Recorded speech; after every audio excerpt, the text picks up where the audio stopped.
ሀገርም በተለይ ምስራቅ አፍሪካ በተለየ ሁኔታ እንደ አይነት ግጭቶች ሲመጡ ሰውን በቦታው አያስቀምጡ፣ መፈናቀሎች ይኖራሉ።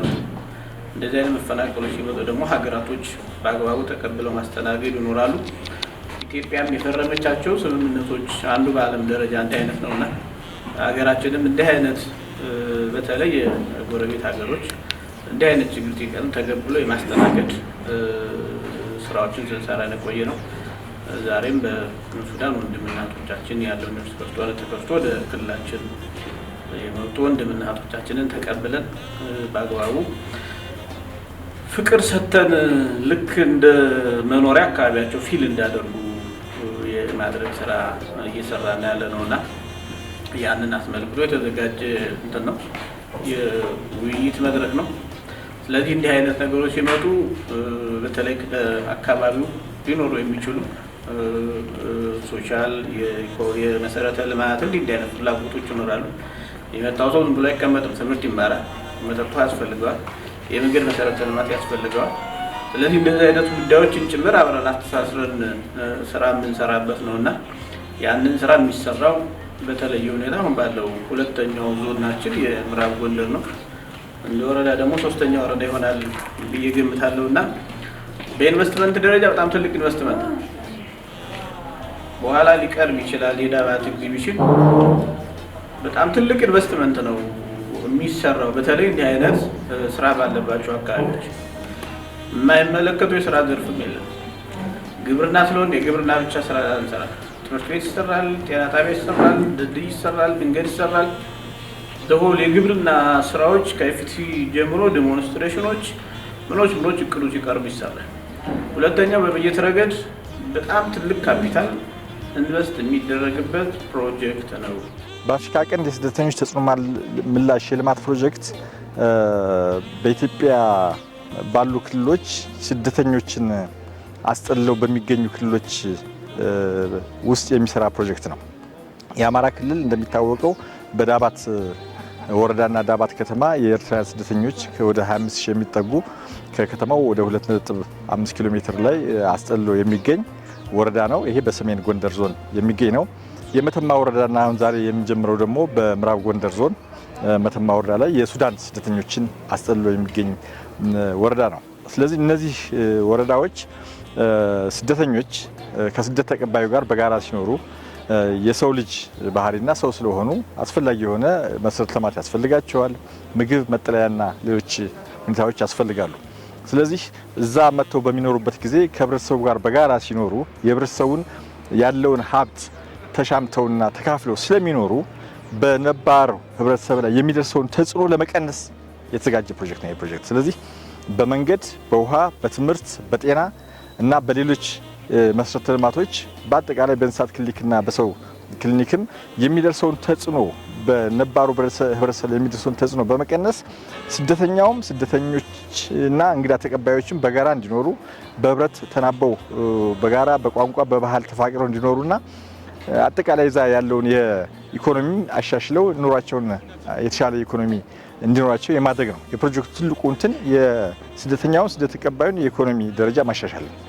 እንግዲህ በመተማ ወረዳ አጠቃላይ የስደተኞች ምላሽ የልማት ፕሮጀክት በመተማ ወረዳ ገብቷል። የገባበት ምክንያት ከኛ አካባቢ የስደተኛ ተቀባይ ወረዳ ስለሆነ በኩመራፍት ሳይት ላይ የተለያዩ ሀገር ያላቸው በዛ በመተማ ወረዳ ኩመራፍት ቀበሌ ላይ ይገኛሉ።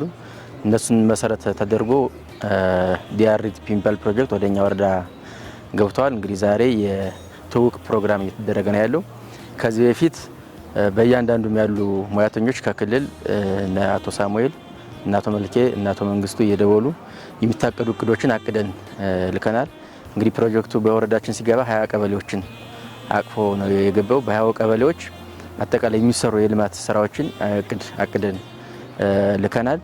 በእያንዳንዱ በግብርና ላይ ምን ይሰራል የሚለውን ነገር በጤና ላይ፣ በትምህርት ላይ፣ በውሃ ላይ እንዲሁም በእንስሳት አካባቢ በተለያዩ የሚሰሩ ስራዎችን አቅደን ያላክንበት ሁኔታ አለ።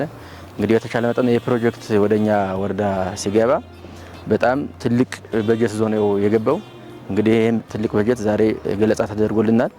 ይሄን በጀት በተቻለ መጠን የታች ያለው የቀበሌ ዋና አስተዳዳሪያችን ዛሬ ተገኝቷል። ሌሎች የሚመለከታቸው የሚጠሩት በዛሬው ዕለት ተገኝተዋል።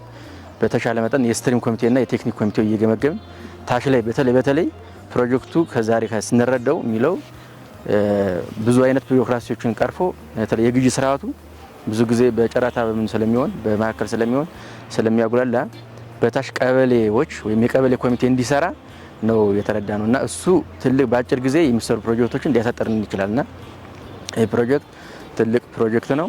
ይሄን ትልቅ ፕሮጀክት ደግሞ በተቻለ መጠን በትኩረት ተሰጥቶ ዋና አስተዳዳሪያችን ስለመጣ ራሱን አስችለን በተቀመጠልን ጊዜና በተሰጠን በጀት ልክ በተቻለ መጠን ውጤታማ አድርገን ለመስራት ጥረት እናደርጋለን ማለት ነው። አመሰግናለሁ።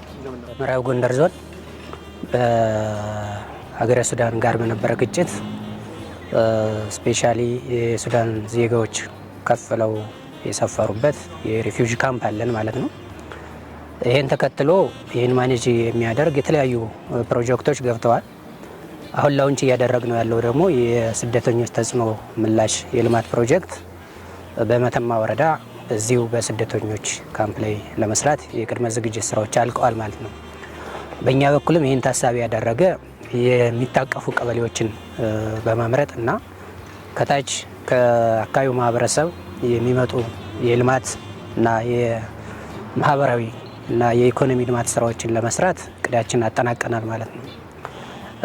ስለዚህ እንደሚታወቀው ፕሮጀክት በባህሪው ሁለቱንም ሆስት ኮሚኒቲውንም ማህበረሰቡንም ኢንቴግሬትድ አድርጎ የሚሰራ ስለሆነ ይህን ታሳቢ ያደረገ ስራ ለመስራት እኛ የቅድመ ዝግጅት ስራዎቻችን ጨርሰናል። በየደረጃው ያለ አመራር ለዚህ ፕሮጀክት ሰፊ በጀት ይዞ የሚመጣ መሆኑን ለታለመለት ዓላማ እንዲውል በጊዜ ገደቡም ገንዘቡን ለመጠቀም ሰፊ ጥረት እያደረግን ነው ያለው ማለት ነው። ስለዚህ በ20 ቀበሌ በእያንዳንዱ ልማት በግብርና፣ በማህበራዊ ዘርፍ፣ በትምህርት፣ በጤና ከስራ እድል ፈጠራ ጋር የሚሰሩ ስራዎች የእቅዳችን አካል አድርገን ልከናል ማለት ነው። ከዚህ ለውንች በኋላ ደግሞ በዞን ደረጃም በወረዳ ደረጃም ታች ስራው የሚሰራበት ቀበሌም ስለሆነ ግልጽ ኦሪንቴሽን ሰጠን ተግባሩን እናስጀምራለን ብለን እናስባለን ማለት ነው። ፕሮጀክቱ ባህሪው በዋናነት ህብረተሰቡን መሰረት አድርጎ ነው የፕሮጀክት የሚሰራው። ስለዚህ ቀበሌን መሰረት ያደረገ ነው። እቅዶች የሚነሱት ከቀበሌ ነው። እያንዳንዱ ስራዎችና የህብረተሰቡ ፍላጎት የሚነሳው ከቀበሌ ነው። በአጠቃላይ የኮሚኒቲ ድሪቭን አፕሮች ነው። ከህብረተሰቡ የሚነሱ ችግሮችን በመለየት ህብረተሰቡን በማወያየትና የህብረተሰቡን ተሳትፎ በማሳደግ የሚነሳን እቅድ ነው መፍትሄ የሚሰጠው። ስለዚህ ቀበሌ ላይ ስለሆነ የሚሰራው ለእያንዳንዱ ቀበሌ ደግሞ 200,000 የአሜሪካን ዶላር ይመደባል በየአመቱ። ስለዚህ ይሄ ማለት ወደ 30.4 ሚሊዮን ብር ነው ለአንድ ቀበሌ የሚመደበው። እንግዲህ ይሄ መተማ ላይ ብቻ 20 ቀበሌዎች ነው አሁን በዚህ አመት ይዘን የገባ ነውና ይሄ ሲባዛ ከ600 ሚሊዮን ብር በላይ ነው ለግንባታ ብቻ የምንመደብ ነው። ከዚህ በተጨማሪ የተፈጥሮ ሀብት ልማት ስራው አለ፣ የግብርና ስራው አለ፣ የስራ እድል ፈጠራ ወጣቶች ላይ አለ። ለእያንዳንዱ ቡድን 6,000 የአሜሪካን ዶላር እንሰጣለን። የህብረት ስራዎችን የማቋቋም ስራዎች አሉ፣ የመስኖ ስራዎች አሉ፣ የኤንቫይሮንመንታል ሶሻል ሴፍጋርድ ስራዎች አሉ።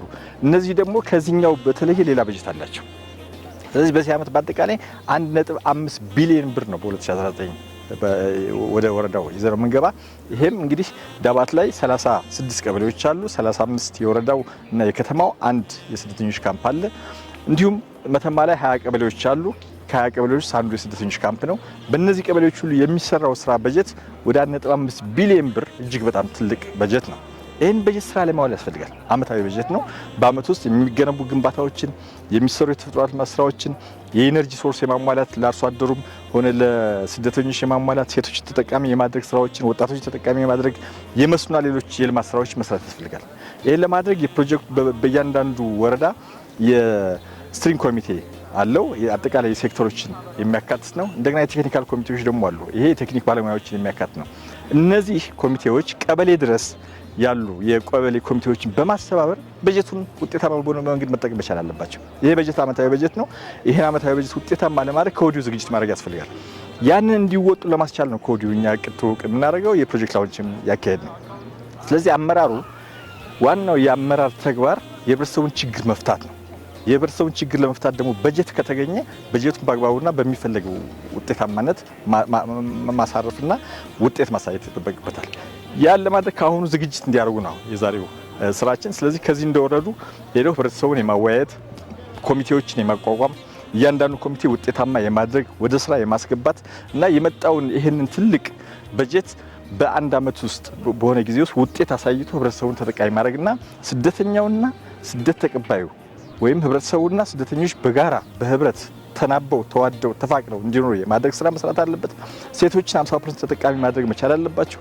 ለወጣቶች ስራ ዕድል መፍጠር መቻል አለባቸው። የሶሻልና የኢኮኖሚ መሰረተ ልማቶችን ማሟላት መቻል አለባቸው። ይሄን ሁሉ የሚያሳካ በጀት ነው። በግብርናው አዳዲስ ቴክኖሎጂዎችን የሚያስገባ ነው። በመስኖ የመስኖ ልማት የሚያስፋፋ ነው። የአጠቃላይ የኢንቫይሮንመንታል ሶሻል ሴፍ ጋርዶችን ስራ የሚሰራ ፕሮጀክት ነው። ይህን ፕሮጀክት መጠቀም ማለት ሀገርን፣ ትውልድና አካባቢን ቀበሌንም የመቀየር ስለሆነ ይህንን እንዲወጡ ኃላፊነት ለማስተላለፍ የተዘጋጀ ፕሮግራም ነው።